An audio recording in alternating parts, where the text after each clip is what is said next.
These are the Pixel Buds, and this is Google's AirPod. See, the thing with these products is I really, really badly want to like these. In fact is, see, for me, there's 3 marks that you really have to hit as a wireless headphone, and that's comfort, usability, and sound quality. And these honestly struggle to hit any of those.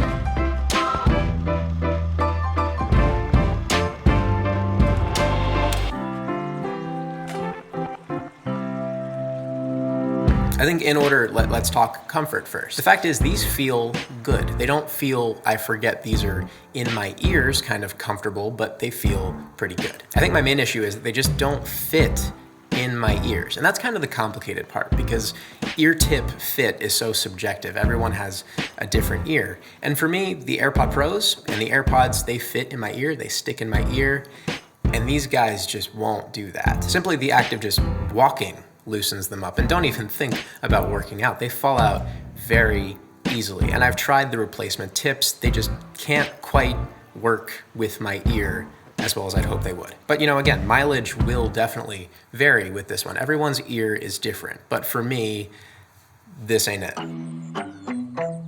Now that sort of leads into part 2, which is usability. Now these guys have a lot of surface controls, like changing the volume and tap to pause, that type of thing.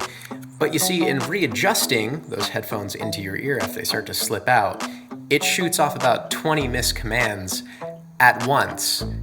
Bit of a hyperbole, but you get what I'm saying. This can be especially annoying if you're just working out or trying to run, which is, don't do that. You will lose a headphone. But you get the point. But let's talk about those surface controls. And honestly, that is the biggest perk to these headphones, in my opinion. Simple fact is, I love them. I love being able to bring up the volume or bring down the volume without digging for your phone. It's great that it's localized on the actual headphone. They do happen to be a little misfirey or a little clunky sometimes, but after you get used to it, after you get used to what does what, it's actually a very good experience. Now, obviously, the design of the headphone is very different from your AirPod, but just in the way that it looks and feels, regardless of how it fits in my ear, the overall experience, the clickiness, it feels really nice. I think further into usability, it's a wireless charging case. It has average battery life, 5 hours as advertised, and it gets me through whatever I'm listening to or watching.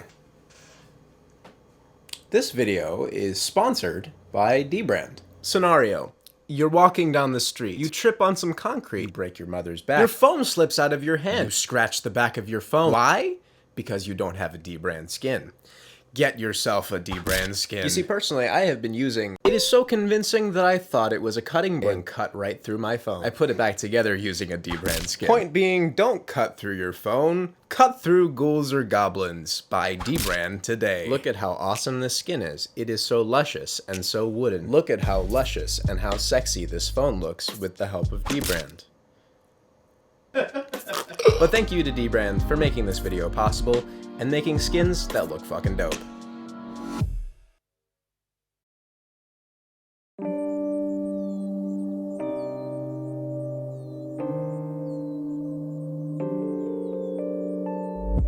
Now, one big complaint that I've seen over the past couple of weeks with these guys out into the wild is the fact that they don't have active noise cancellation. But I think it is important to remember that these are not competing with like the AirPod Pros, the Pro line. These are competing, if anything, with just the regular $200 AirPods. Now, sure, of course, I'd love to have active noise cancellation or active transparency, which in my opinion is a highly underrated feature, but those are Pro features. So that said, these have what's called passive noise isolation, which is a fancy term for the earbuds stuffed in your ears block out a bit of sound. That wasn't nearly as sexy as passive noise isolation. But as far as I'm concerned, passive noise isolation does an okay job. I'm definitely not pining to take these on an airplane anytime soon because I think the sound of the jet engine would just pierce right through the sound wall. But other than that, it does a fairly good job. Now, what is interesting is that even though they isolate sound internally fairly well, externally is a very different story. For reference, the other day, Jake had these guys in his ears